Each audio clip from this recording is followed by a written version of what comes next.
Hello, everyone, and welcome to Mythlok, where shadows, dance, legends, and mythology come alive. This is your host, Nitin Nair, and today we are plunging deeper into the murky waters of Japanese folklore to unearth a creature as captivating as it's terrifying: the Kappa.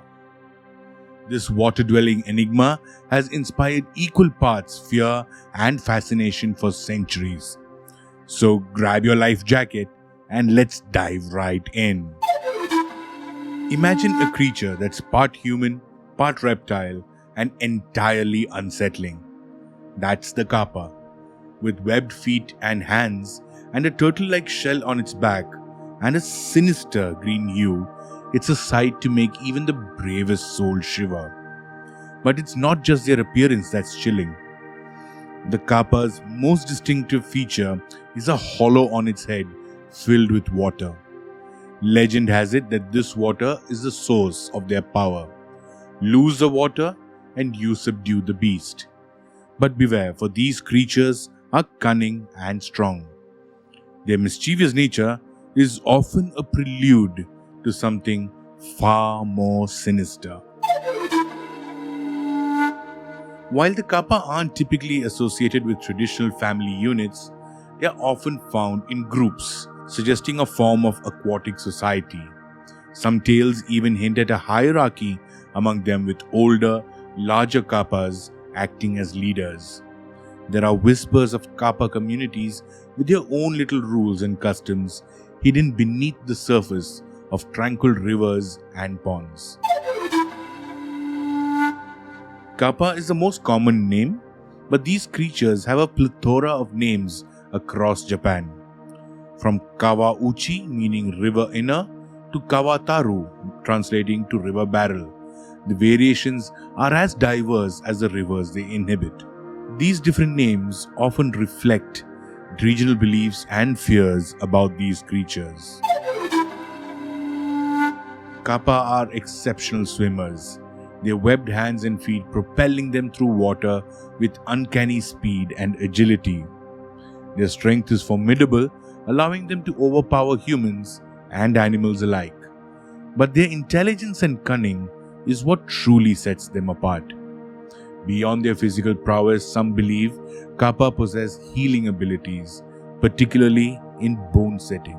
This belief may have originated from their association with water, which was often used for healing purposes in traditional Japanese medicine.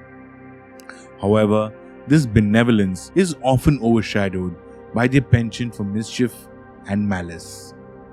Hey mythology fans, are you captivated by the Kappa just as we are? Show us your support by liking and subscribing to Mythlok.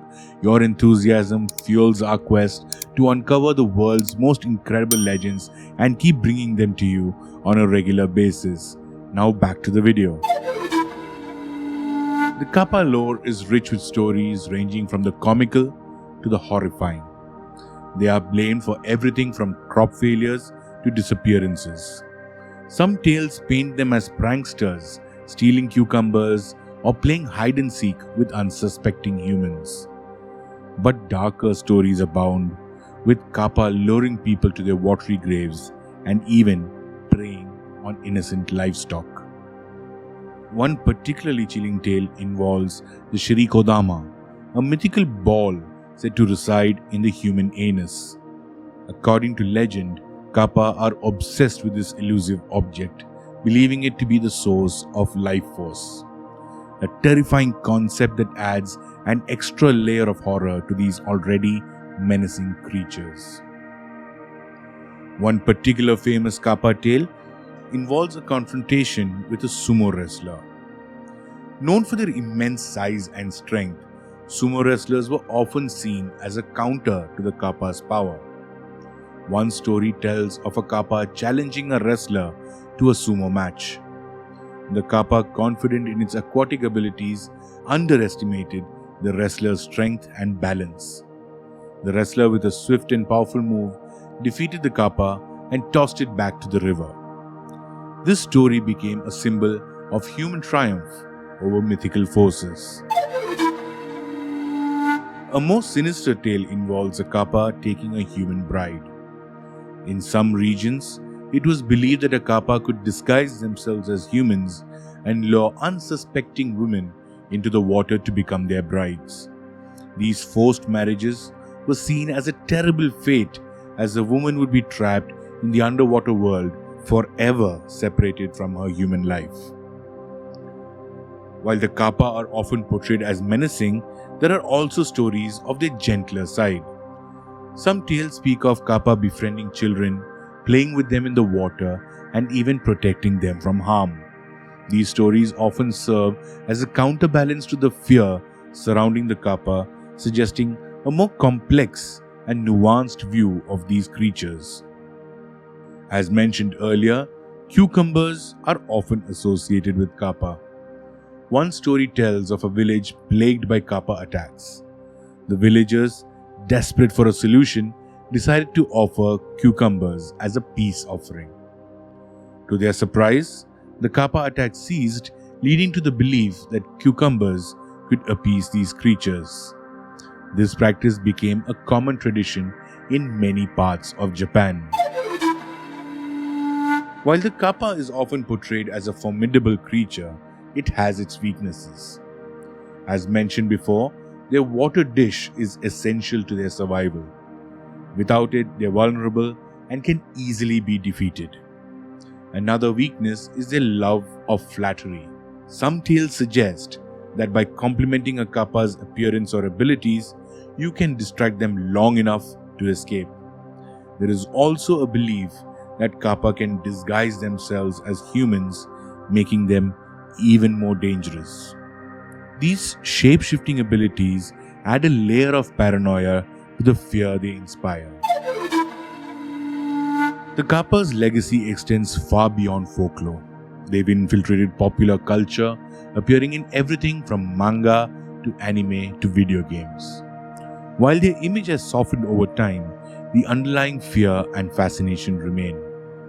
The Kappa has even influenced Japanese cuisine, as there are dishes named after the creature, and some believe that offering cucumbers to a Kappa can appease it before eating. This culinary connection is a testament to the deep-rooted place the Kappa holds in Japanese culture. Before we wrap up our episode, there are a few questions that cropped up while we did our research. What exactly does the Kappa symbolize in Japanese culture? Are they simply a cautionary tale about water safety, or do they represent something deeper, a primal fear of the unknown? How have societal changes influenced the portrayal of Kappa over time? And is it possible that the Kappa myth originated from encounters with real but misunderstood creatures, or is it purely a product of human imagination? The Kappa, a creature of shadow and water, continues to captivate and terrify. Whether you see them as mischievous sprites or malevolent demons, one thing is certain: the Kappa's grip on the Japanese psyche is as strong as ever. Join us next time as we delve deeper into the shadowy world of folklore with another very interesting character that we will be bringing out next Tuesday. This is your host, Nitin Nair, reminding you to stay curious and stay mythical.